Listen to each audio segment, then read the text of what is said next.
Jackie, ano bang topic mo? Ayan, actually maganda yung topic natin. Tungkol sa kidneys. Ano ba yung mga senyales o what are the, well, dito 10 signs of kidney disease yung ating i-discuss. Papakita natin sa ating mga tagapanood na pwede palang makita through physical, na wala mo ng, kahit sa sarili mo lang, ma-observe mo lang. Wala pang intervention ng doctors. Okay. Of course, yung una, changes in your urinary function, Di ba ang trabaho ng kidney, yung urinary system natin, magpaihi sa atin, So kung may pagbabago na sa dami ng ihi o sa dalas ng pag-ihi, kunyari mas madalas ka na, usually sa gabi, imbis na, ang common kasi 1 to 2 times lang hanggang sa mag-umaga. Okay. Kunyari nakaka 4 to 5 times ka. Tapos bangon ka ng bangon. So technically, hindi na normal yon. Yes. So mas madalas nang naglalabas ng ihi ang kidney. So there's problem there. I mean, tingnan natin, baka mamaya meron na nagde-develop na diabetes or mga sa lalaki baka may prostate problem na naapektuhan na ang kidneys or even infection. So doon pa lang sa pagbabago sa dami at dalas ng pag-ihi, pwede mo nang makita na may problem ka na sa kidney. Or kahit doon sa naman hindi ganun kadalas, no? Yung mabawasan din yung frequency. Yan. And then, okay, next picture. Well, ito yung pinakalas natin, yung pagsusuka, tsaka yung parang maduduwal, Pag kasi ganyan na pala at may kidney problem ka, it means hindi na kayang i-absorb ng kidney mo yung kinakain mo. Or even the medications. Nagkakaroon na ng toxicity, nag-overload na. Okay. So ang isang side effect sa katawan pala ng tao, magsuka o maduwal. Especially pag mataas na yung tinatawag na creatinine ko. Pag nag-overload na tayo ng creatinine, ang tendency magkakaroon ng acute gastritis ang tawag natin doon, o nagkakaroon ng parang pangangasim na ng tiyan. And then of course, magsusuka ang pasyente o parang maduduwal. Ano yung creatinine? Yung creatinine kong, yun yung dumi na pinuproduce ng kidney natin at inilalabas natin every now and then.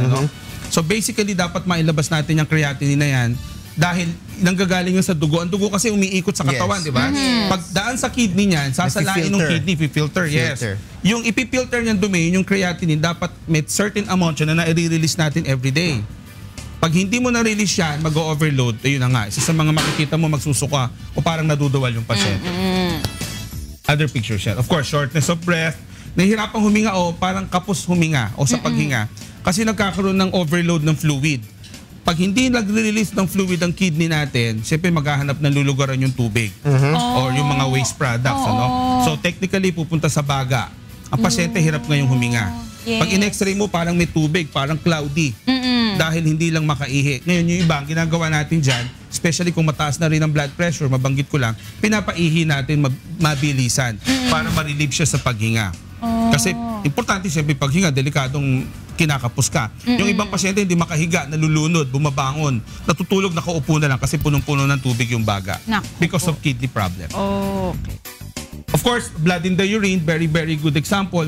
Pag ito talaga nakita natin sa ihi natin, takbo na kagad sa doktor magpatingin na. Very important na walang dugo ang ihi.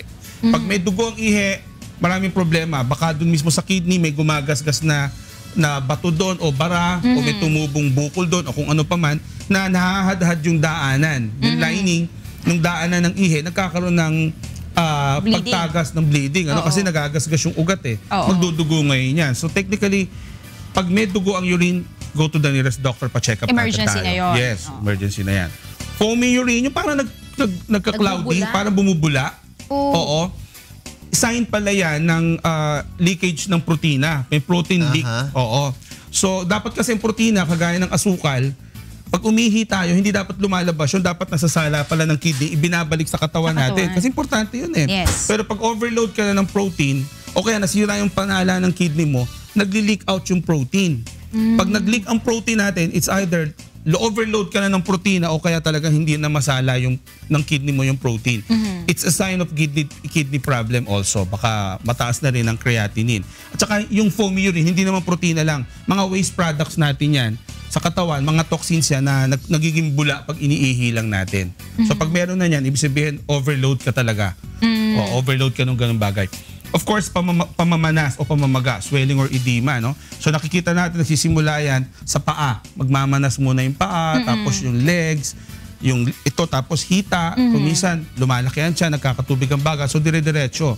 So ibig sabihin nun, hindi nga mapalabas ng kidney mo yung overload na fluid. Kung hindi ka man overload, so ano lang talaga, naglilik lang, hindi lang talaga nakakalabas. So napupuno, parang napupuno lang yung pasyente.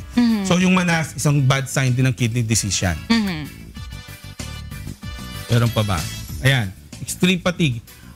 Yung madaling mapagod, yung madaling mahapo sa Tagalog, kasi ang kidney pala, gumagawa to nung hormone na erythropoietin. Yung salitang erythropoietin, part yan ng dugo natin, ng pula ng dugo. Ano? So technically, pag mababa ka sa erythropoietin, mababa din halos yung hemoglobin mo, yung pula ng dugo. Pag mababa ang pula ng dugo, di ba, laman ng dugo, nutrients, saka oxygen. Madali kang mahapo, namumutla ang pasyente, tutulog-tulog, konting trabaho lang, nanlalata na. So these are, pag gano'n na napapansin mo sa pasyente, sa kasama mo, o parang namumutla na siya, isipin mo may problema, baka nga kidney problem din yan. So ang kulay ng dugo niyan, Doki, hindi ganun ka bloody, yung red na talaga nakikita natin. Oo, pwedeng ganun, pwedeng mas parang malabnaw siya. Pero technically, may mga blood test tayong dapat ipagawa para makita talaga. Yes. Oo, makita talaga yan.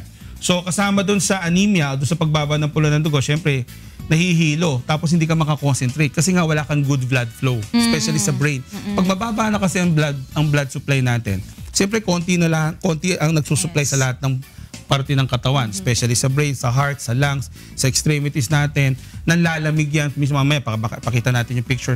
So, technically, marami kang mapapansin na which might lead to kidney disease. Pwede mong isipin na kidney problem yan. And then, ayan, yun nga yung parang nanlalamig ka, nasa mahinit ka ng lugar, giniginaw ka pa rin.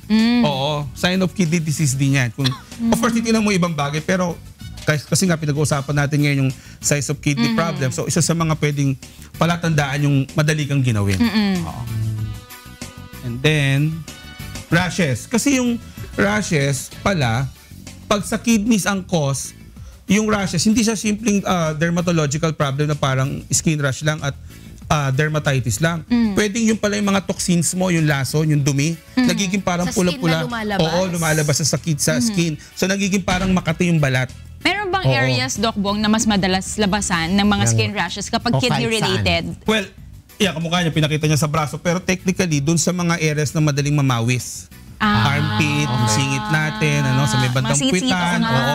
Yes, yung mga ganun, skin folds, So, pag ganyan pabalik-balik na, pero kasi yan usually nakikita sa mga diabetic patients So para bang skin rashes, may diabetes, may kidney problem. Parang ganun. Titingnan natin ganun. Ayan.